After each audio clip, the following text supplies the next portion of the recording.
गुरुर्ब्रह्मा गुरुर्विष्णू गुरुर्देव महेश्वरा गुरुर्साक्षात् परब्रह्म तस्मै श्री गुरुवे नमः तस्मै श्री गुरुवे नमः. ज्या ज्या स्थळी हे मन जाय माझे त्या त्या स्थळी ते निज रूप तुझे. मी ठेवितो मस्तक ज्या ठिकाणी तेथे तुझे सद्गुरु पाय दोन्ही तेथे तुझे सद्गुरु पाय दोन्ही. ब्रह्मानंदं परमसुखदं केवलं ज्ञानमूर्ति द्वन्द्वातीतं गगनसदृशं तत्त्वमस्यादिलक्ष्यम् एकं नित्यं विमलमचलं सर्वधी साक्षिभूतं भावातीतं त्रिगुणरहितं सद्गुरुं तं नमामि. नमो सद्गुरु निर्गुणा पार नाही तव गुणा बैसोनी माझी रसना हरिगुण वर्णवितु हरिगुण विशाल पावन वधवितु कृपा करून मी मूढमती दीन म्हणून कीव भाकितसे तुमचा प्रसाद झालिया पूर्ण. हरिगुण वर्णिन मी जान एका वंदितसे चरण श्री गुरूंचे श्री गुरूंचे श्री गुरूंचे आदरे. विठ्ठल विठ्ठल विठ्ठल विठ्ठल ठाल विठ्ठल विठ्ठल विठ्ठल विठ्ठल विठ्ठल ठाल विठ्ठल विठ्ठल विठ्ठल विठ्ठल विठ्ठल विठ्ठल विठ्ठल विठ्ठल विठ्ठल विठ्ठल विठ्ठल विठ्ठल विठ्ठल विठ्ठल ठाल विठ्ठल विठ्ठल विठ्ठल विठ्ठल विठ्ठल विठ्ठल विठ्ठल विठ्ठल विठ्ठल विठ्ठल. जीवनविद्येचे महान शिल्पकार सर्वांचं सुखनिधान आनंदनिधान परमपूज्य सद्गुरू पैमावली सौ माई यांच्या चरणी कोटी कोटी वंदन. सर्वांचे आदरणीय पूजनीय दादा यांचे चरणी वंदन. मिलनवहिनींच्या पवित्र स्मृतीस अभिवादन. मालनताईंच्या चरणी वंदन. इथं जमलेले सर्व विश्वस्त आजी माजी प्रबोधक प्रसारक प्रचारक सर्व नामधारक सर्व परमेश्वर स्वरूप सर्वांच्या चरणी वंदन. आज ह्या ज्ञानपीठामध्ये बोलायला मिळणं म्हणजे फार मोठी पर्वणी. पुण्यामध्ये म्हणतात की सवाई गंधर्वला गायला मिळालं आंतरराष्ट्रीय कीर्तीचं व्यासपीठ ते. तसं हे ज्ञानपीठ खरोखर आंतरराष्ट्रीय कीर्तीचं आहे. सद्गुरूंच्या पावन परमपवित्र पूज्य स्पर्शानं पुनीत झालेली ही पावन पुण्यभूमी सद्गुरूंच्या वास्तव्यानं माईंच्या वास्तव्यानं मिलनवहिनींच्या वास्तव्यानं आपल्या सर्व नामधारकांच्या नामघोषाने वास्तव्यानं ही सर्व भूमीतला कण आणि कण अक्षरशः भारावून गेला आहे, पुण्यरूप झाला आहे. आणि या भूमीमध्ये जर पाहायला गेलं आपण तर सर्व काही असं म्हटलं आहे ना, ऐसिया माझे नाम घोषे, नाहीशी होतील विश्वाची दुःखे, हे जगची महासुखे, दुमदुमित भरले. संपूर्ण जगत इथल्या नामघोषाने, इथल्या पवित्र दिव्य मंगलमय विचारांनी अक्षरशः भरून गेले. मला नेहमी वाटतं की हे ज्ञानपीठ म्हणजे अक्षरशः ज्ञानाचं प्रक्षेपण, म्हणजे संपूर्ण ब्रह्मांडाला दिव्य ज्ञानाचं प्रक्षेपण करणारं हे केंद्र.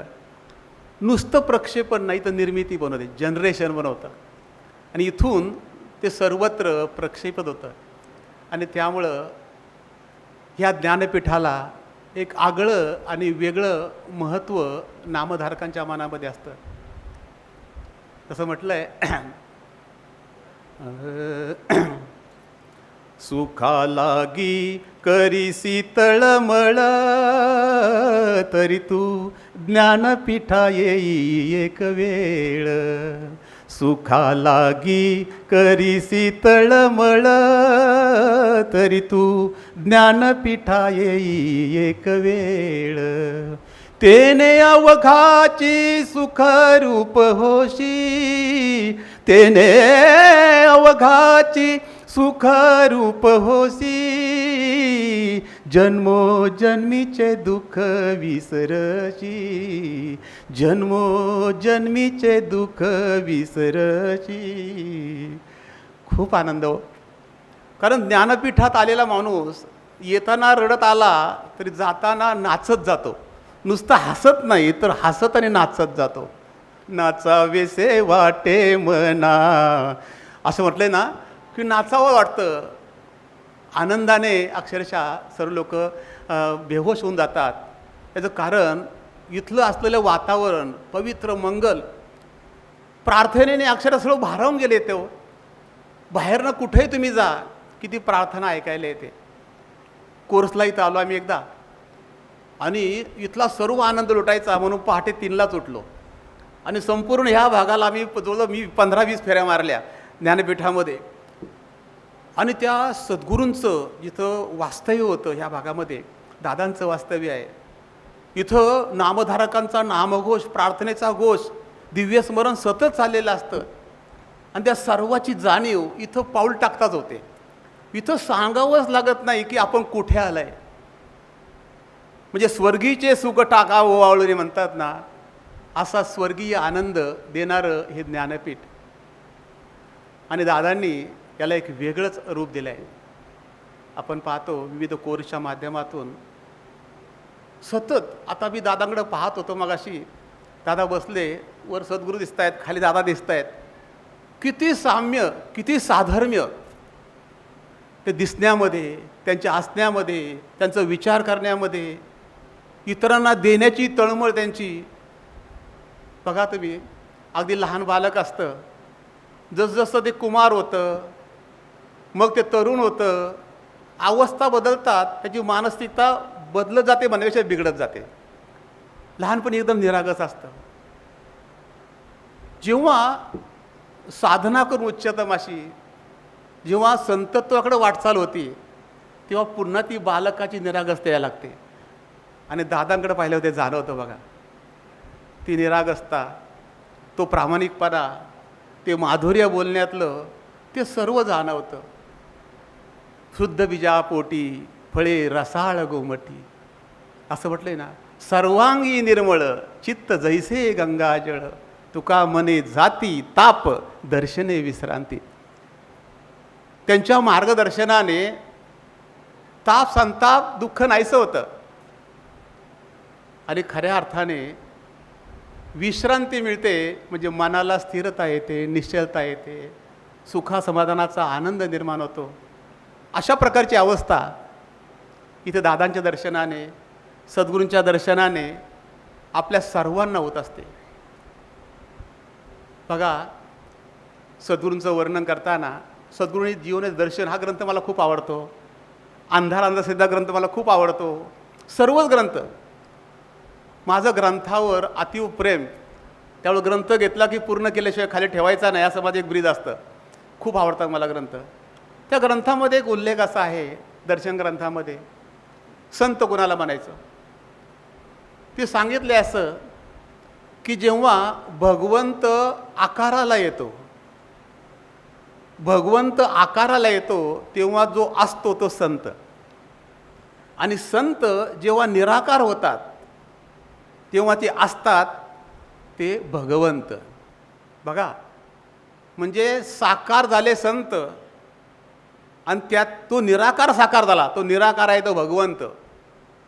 आणि पुढे सद्गुरू प्रकरणात सांगतात की संत आणि भगवंत यांचा काला म्हणजे सद्गुरू.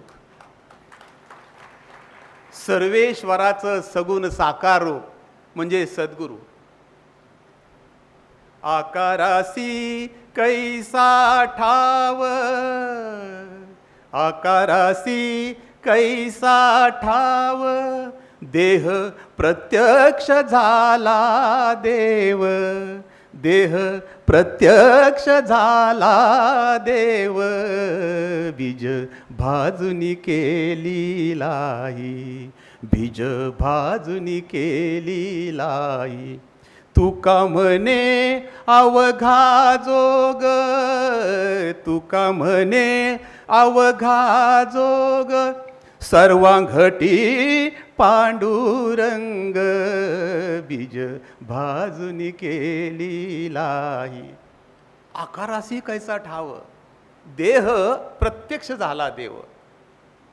जो निराकार परब्रह्म परमात्मा त्याने आकार धारण केला सर्वांच्या कल्याणासाठी, सर्वांच्या भल्यासाठी. असं म्हटलंय ना की भगवद्गीता संस्कृतमध्ये लोकांना कळेना, संस्कृत भाषा जनासी कळेना, मनोनी नारायणा दयाली, देवाजिने घेतला अवतार, मनती ज्ञानदेव तया लागी. इथं बघा ना,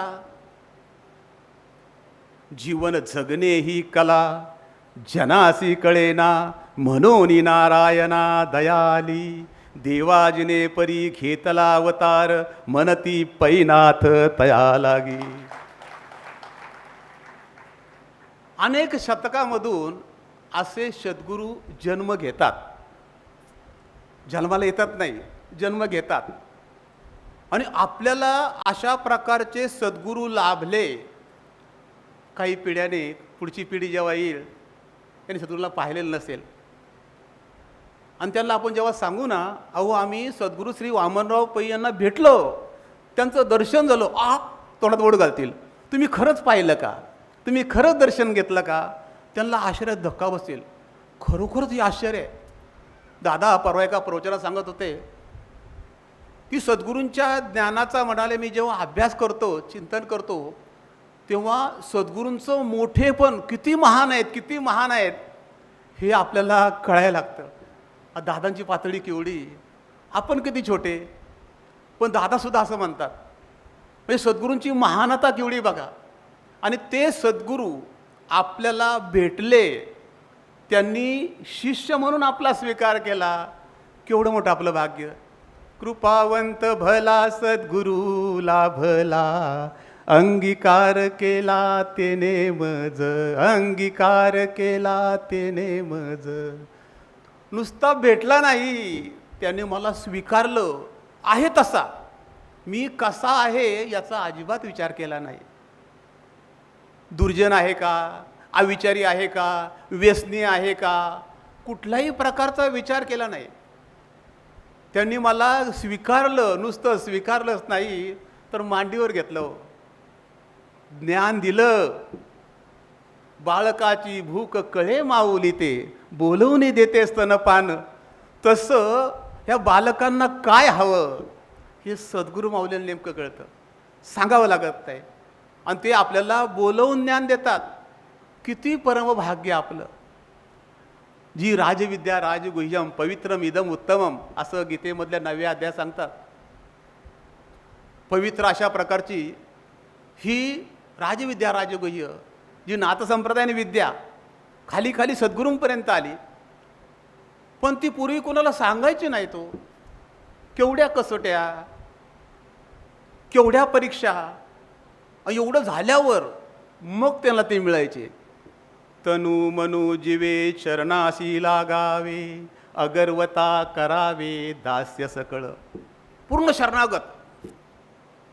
मग अपेक्षित जे आपुले, तेही सांगतील पुसिले, जेने अंतःकरण बोधिले संकल्पू नये.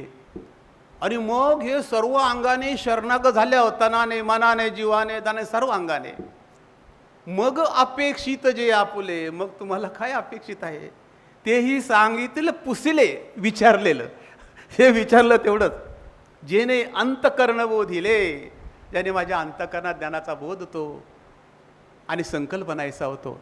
पण केव्हा एवढं सगळं झाल्यावर मग असे किती लोक भेटणार ज्यांना ज्ञान देऊ शकतील?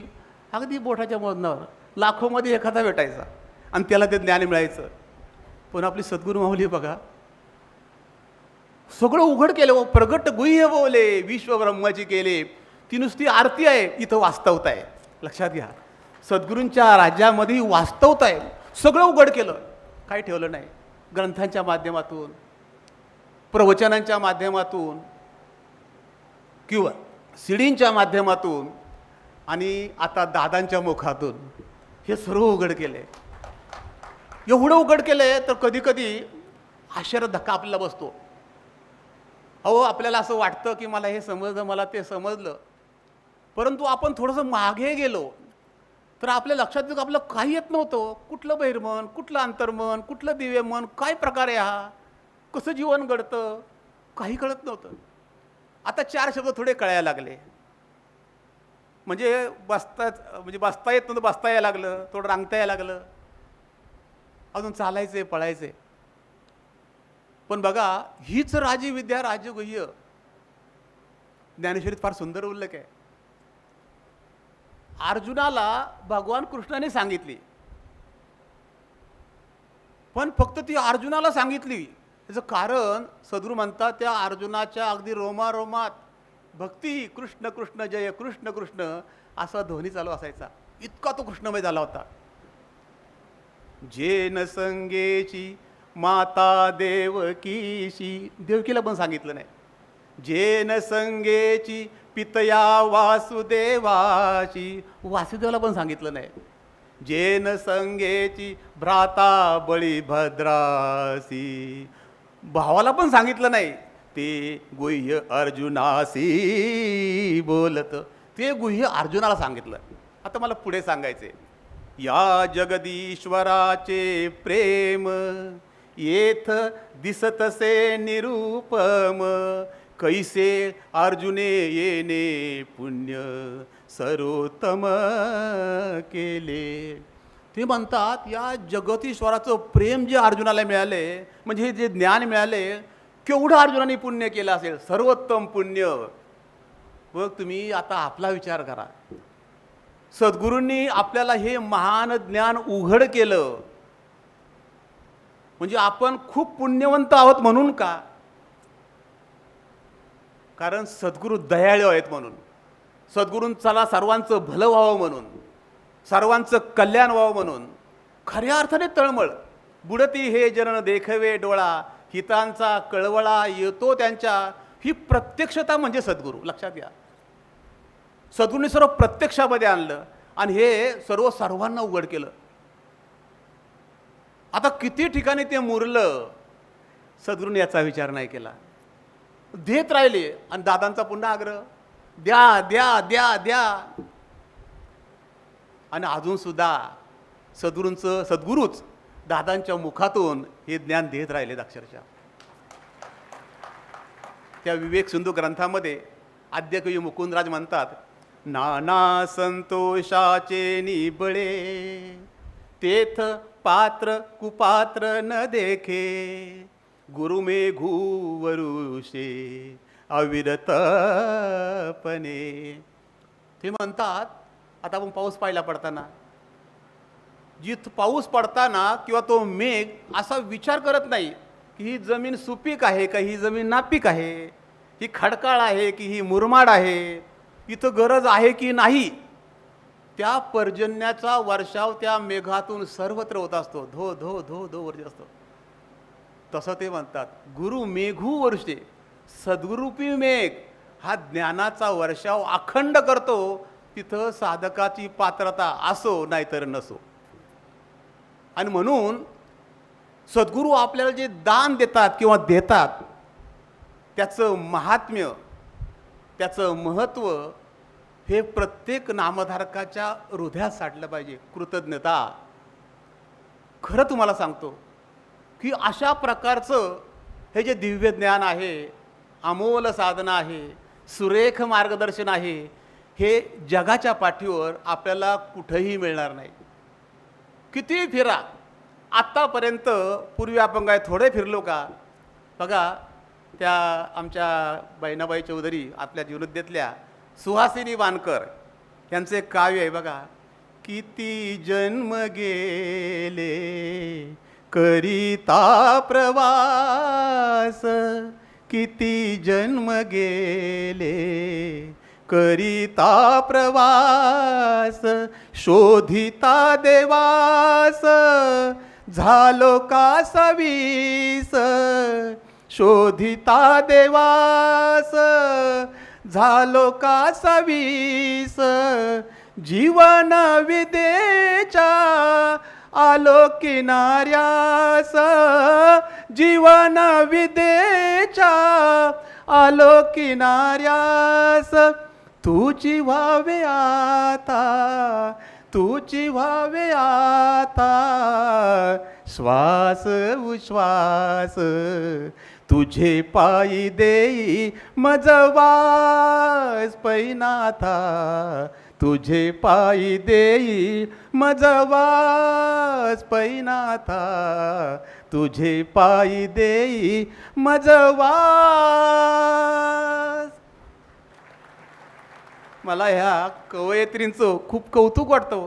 कसं काय स्फूर्ती यांना, फार कौतुक वाटतं मला. ते अशोक नाईक काय रचना करतात. सुखावले नयन माझे गुरुदर्शने, हे पाहिलं की यांना नतमस्तक व्हावं वाटतं. कसली स्फूर्ती, कसला सद्गुरूंचा चरणस्पर्श. आणि आता पाहिलं आपण, अनेक उपक्रमित झाले. इथे मानसपूजा झाली, सद्गुरुपूजन झालं. केवढा भाव जागृत होतो. शब्द कसे असं नाही, प्रत्येक ठिकाणी गायकी जमेल असं नाही. असं जे म्हटलंय ना एका ठिकाणी, मला वाटतं ज्ञानेश्वरीमध्येच म्हटलंय, राजहंसाचे चालणे की असे बहुत देखणे, म्हणून काय कवने चालोच नये. राजहंसाचं चालणं ऐटदार आहे हो, म्हणून काय बाकीच्यांनी चालायचंच नाही का? म्हणून सद्गुरू म्हणतात ना की टाळ आणि याचं भजन हे ठीक आहे, परंतु सतत त्या भगवंताच्या स्मरणात राहणं याला खरं भजन असं म्हटलंय. म्हणजे ते स्मरण महत्त्वाचं आहे. जसे जमेल तसं स्मरण करणं, त्याचा आठव करणं, भाव महत्त्वाचा आहे याच्यामध्ये खूप. भाव भक्तीचा हा नजराना, भाव भक्तीचा हा नजराना, स्वीकारून घ्यावा देवा देवा, उघड नयन देवा, क्षणभर उघड नयन देवा, क्षणभर उघड नयन देवा. सद्गुरूला म्हणतात तो, भगवंता आता जागृत व्हा, आमच्याकडे बघा ना जरा. पण वास्तविक सद्गुरूंचा कृपा कटाक्ष सर्वत्र असतो. तैसे गुरुकृपा होये, तरी करिता काय पुनो हे, ते अपार माते आहे ज्ञान देवो मने. सद्गुरूंची कृपा सर्वांवर असते, परंतु सद्गुरूंचे तत्वज्ञान आहे ना, हे इतकं निसंदिग्ध आहे, म्हणजे जीवनातला कुठल्याही बाजूचा, प्रापंचिक असू द्या, पारमार्थिक असू द्या, सामाजिक असू द्यात, वैवाहिक असू द्यात, कुठलाही प्रश्न अनुत्तरित राहणार नाही याची सद्गुरूंनी काळजी घेतलेली आहे सर्वांसाठी, अखिल मानवासाठी. कोणताही प्रश्न, फक्त ते उत्तर आपल्याला शोधावं लागतं. प्रत्येक प्रश्नाला सद्गुरूंनी जीवनातले उत्तर दिलेले आहेत आणि त्यामुळे सद्गुरूंच्या कृपेची बरसात सर्वांगाने सर्वांवर चालू आहे. संत आणि सद्गुरूंनी सांगितले की प्रत्येक सद्गुरू हा संत असतोच, पण प्रत्येक संत हा सद्गुरू असेलच असं नाही. प्रत्येक आई ही बाई असतेच, पण प्रत्येक बाई ही आई असतेच असं नाही. कारण संत जरी साक्षात्कारी असले, त्यांना दिव्यत्वाची अनुभूती आली, तरी ते ज्ञान इतरांना शिकवण्याची, समजावण्याची किंवा शाब्दे परेची निष्ठा ज्याला असं म्हटलंय, ते सामर्थ्य किंवा कौशल्य किंवा कला त्यांच्याकडं असेलच असं नाही. पण आपलं भाग्य एवढं असं आहे की आपल्याला असे महान सद्गुरू भेटले. विश्वसंत नाम योगी सद्गुरू श्री वामनराव पै, त्यांनी सर्वांगाने आपल्याला हे ज्ञान दिलं. आणि म्हणून मी सांगतो की बघा, की सद्गुरूंना तत्वाच्या अंगाने भक्ती करणं असं म्हणतात आणि देहाच्या अंगाने भक्ती करणं, पण वास्तविक जर पाहिलं तर ती वेगळे असं मला वाटत नाही. याचं कारण की निर्गुण निराकार जे तत्व आहे ते साकार झालं, दिव्य तत्व साकार झालं आणि सद्गुरूंचा आकार त्यात ते तत्व दोन्ही मिळून सद्गुरू, सर्वेश्वराचं सगुण साकार रूप सद्गुरू. आणि त्यामुळं आपल्याला कधीतरी असं वाटतं, पण बघा सद्गुरू आज देहाने नाही तरी वाटत नाही आपल्याला. डोळे झाकले की सद्गुरू समोर दिसतात प्रत्येकाला. काहींना उघडे डोळे ठेवून पण दिसतात सद्गुरू, सर्वांमध्ये आहेत कायम. म्हणजे त्या तत्वाच्या अंगाने जर म्हटलं आपण, निराभासी पूर्ण झालो समरस, निराभासी पूर्ण झालो समरस, अखंड ऐक्यास पावलो आम्ही, अखंड ऐक्यास पावलो आम्ही, निरंजनी आम्ही बांधियेले घर, निरंजनी आम्ही बांधियेले घर, निराकारी निरगुण झालो आम्ही, निरंजनी आम्ही बांधियेले घर. जिथून सद्गुरू प्रगट झाले, फक्त देह बाजूला सरला आणि ते सर्वांच्या अंतरात अगदी सभाय अभ्यंतरी म्हणतात ना, सभाय अभ्यंतरी अवघा व्यापक मुरारी, हरी पाहिला रे, हरी पाहिला रे, आजी सोनियाचा दिनू वर्षे अमृताचा धनु. जे सभाई अध्याय तरी म्हणतात ना, अवघा व्यापक मुरारी, तो मुरारी म्हणजे आपले सद्गुरू. लक्षात घ्या, म्हणजे अंतर्बाह्य सर्वांना व्यापून व्यापक सद्गुरू झाले. प्रकाशातून आलो आम्ही प्रकाश करण्या येतो, आम्ही वैकुंठवासी आलो याच कारणाशी, भुलिले जे ऋषी साच भावे वर्ताया. म्हणजे आले म्हणजे ते साकार झाले काही काळापुरते, सर्वांना दिव्य ज्ञानाने न्हावून काढलं सर्वांगाने. मग ते प्रापंचिक ज्ञान असू द्या, शहाणपण असू द्या किंवा आत्मज्ञान असू द्या, सर्वांगाने अक्षरशः डुंबवून काढलं प्रत्येकाला, सर्वांना. आणि पुन्हा काम झालं. बघा, आपल्याला ती वास्तवता आठवत असेल की सद्गुरू शेवटचे 40 दिवस आपण सर्वजण प्रार्थना म्हणत होतो सद्गुरूंसाठी, आणि नंतर म्हणाले सद्गुरूंचं देहावसन झालं वगैरे वगैरे. पण ते आपल्याला कसं वाटतं, विचार जर केला तर असं होऊ शकतं का? वास्तविक सद्गुरूंनी जे कार्य ठरवलं होतं ते जवळजवळ सर्व पूर्ण केलं आणि सद्गुरू शेवटी समाधिस्थ झाले. मला असं वाटतं सद्गुरू समाधिस्थ झाले. जे सर्व जे ठरवलं होतं, बघा सद्गुरूंनी हे जे ज्ञान आहे हे सर्वत्र जावं, याचा प्रचार प्रसार व्हावा, ईश्वरनिष्ठांची मांदियाळी जे ज्ञानेश्वर माऊलींनी मागितलं होतं ती सद्गुरुनिष्ठांची मांदियाळी सद्गुरूंच्या समोर तयार झाली. लाखो नामधारक तयार झाले आणि या सद्गुरूंचं कार्य जोमाने, आणखी जोमाने, मोठ्या प्रमाणात प्रसारासाठी दादा प्रगट झाले पुढं. आणि त्यामुळं बघा सद्गुरूंना केवढं समाधान झालं असेल की ज्ञानपीठ व्हावं, हे ज्ञानपीठामधून सर्वांना हे ज्ञान जावं. ही सद्गुरूंची तीव्र तळमळ, सद्गुरूंच्या मनीची तीव्र तळमळ. मागे मला कोणतरी म्हटलं की सद्गुरूंना असं नुसतं एकटं बसलेलं आवडत नाही, ते नामधारकात गेले का त्यांचं आरोग्य एकदम उत्तम होतं. दादा हे परवा तसंच म्हणाले की मला नामधारकात गेलो, कार्यात गेलो की मला मी एकदम ठणठणीत होतो म्हणून. हे किती साम्य आहे दोघांमध्ये बघा, बोलण्यामध्ये, चालण्यामध्ये, वागण्यामध्ये केवढं साम्य आहे. आणि हे साम्य सर्व आपण पाहतो. म्हणून मला ते एक अभंग आठवला याच्यामधला, शेवटचा गोड व्हावा याचसाठी केला होता अट्टाहास, शेवटचा दिस गोड व्हावा याचसाठी केला होता अट्टाहास, शेवटचा दिस गोड व्हावा आत्ता निश्चिंतीने पावलो विसावा, खुंटलिया धावा तृष्णेची या. सर्व सांगलं, जे करायचं होतं, जे साध्य करायचं होतं ते सर्व झालं. आणि याचे देही याचे डोळा, सद्गुरूंनी आपल्या देहा डोळ्यातून पाहिलं, माईंच्या डोळ्यातून अजून पाहतायत, हे सर्व पाहिलं, सर्व झालंय. आणि मग सद्गुरूंनी थांबले, अक्षरशः थांबले, म्हणजे काही काळापुरते थांबले.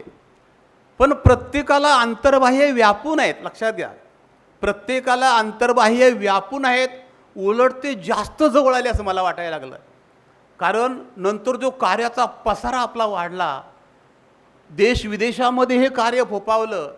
मागच्या वर्षी तर तो अमेरिकेमध्ये आम्ही संमेलन झालं आपलं, आणि मला आठवलं आता की दादांचा जो वाढदिवस आहे 8 तारखेला तो सुद्धा तिथे साजरा झाला होता.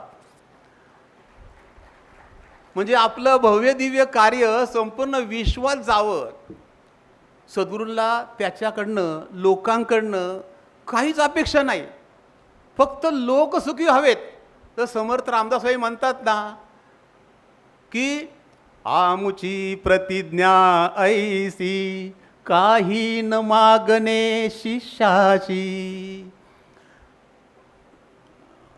शरण जावे. ते म्हणतात की आमचं शिष्याकडनं काही मागणं नाही. मग मागणं काय? त्याने देवाचं स्मरण सतत करत राहावं, हेच आमचं मागणं. आता देवाचं स्मरण करणं, विश्वप्रार्थना म्हणणं, हे झालं म्हणजे माणूस सुखी होणारच आहे.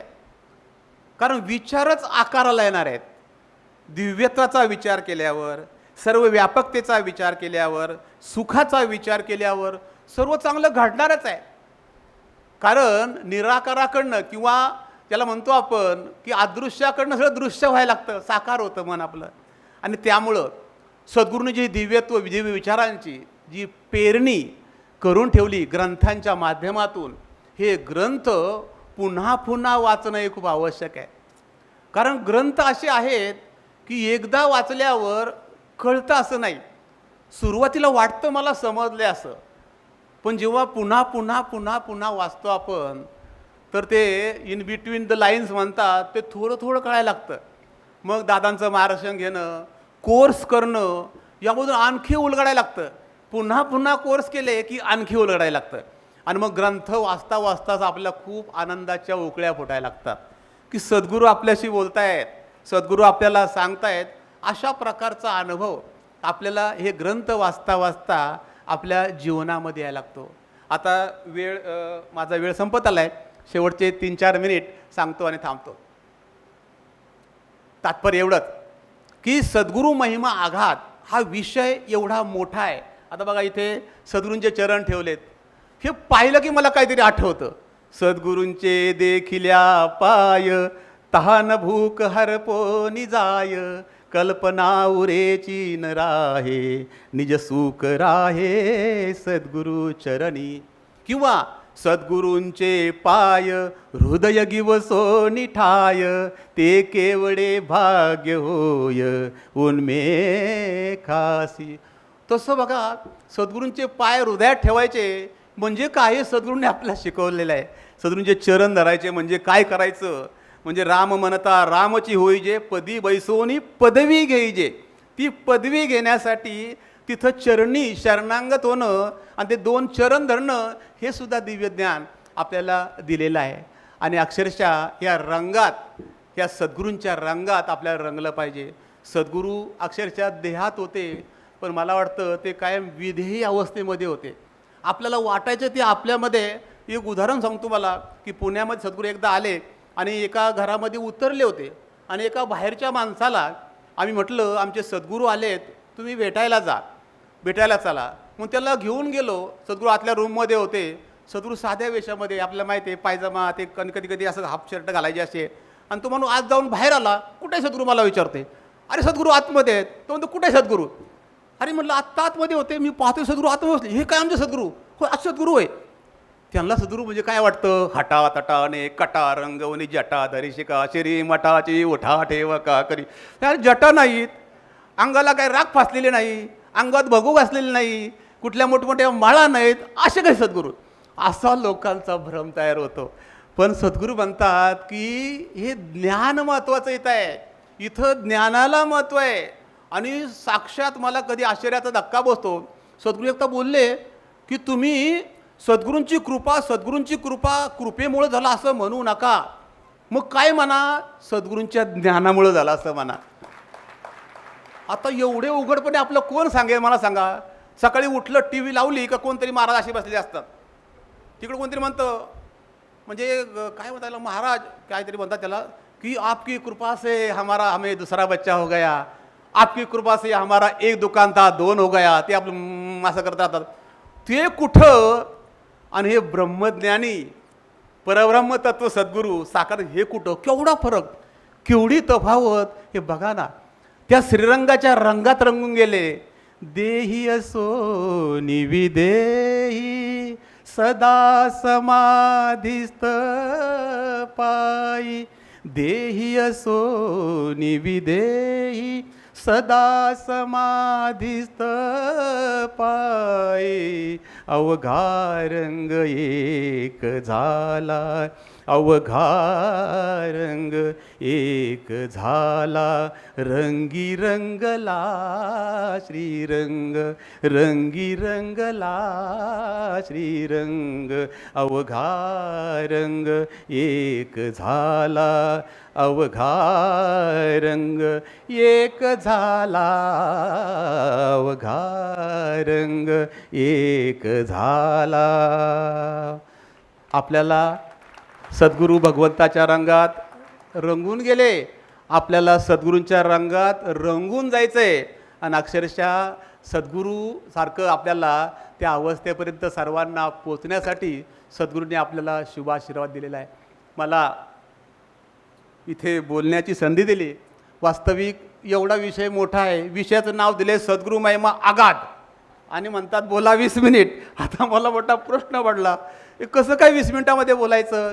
पण असो, आपण पुन्हा पुन्हा भेटणार आहोत. हा विषय माझा खूप आवडीचा आणि जिव्हाळ्याचा विषय.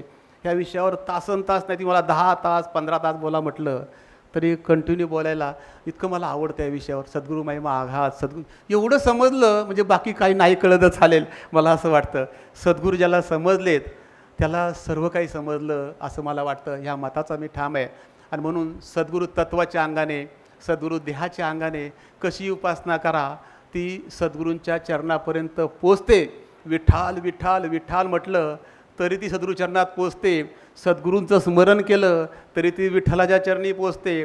कारण देव आणि भक्त हे सद्गुरू आणि देव हे दोन नाही आहेत, हे आपण कायम लक्षात ठेवायचं. सद्गुरू आणि भगवंत हे एकच आहेत. त्या भगवंत साकार झालेत, भगवंतानेच आकार झाला आणि ते सद्गुरूपाने आपल्याला भेटले. हे आपलं मोठं भाग्य. हेच भाग्य, हेच स्मरण आपल्या अंतःकरणात कायम आपण साठवून ठेवलं तरी ते दिव्य स्मरण होईल आणि त्यातून आपल्या जीवनाचं सोनं होईल. सर्वांच्या जीवनाचं सोनं व्हावं, सर्वांचं भलं व्हावं, सर्वांचं कल्याण व्हावं. सद्गुरूचरणी प्रार्थना करतो आणि थांबतो. हे उत्तमोत्तम ग्रंथ आपण अवश्य घ्या अशी आपल्याला नम्र विनंती. धन्यवाद. जय सद्गुरू, जय जीवन विद्या.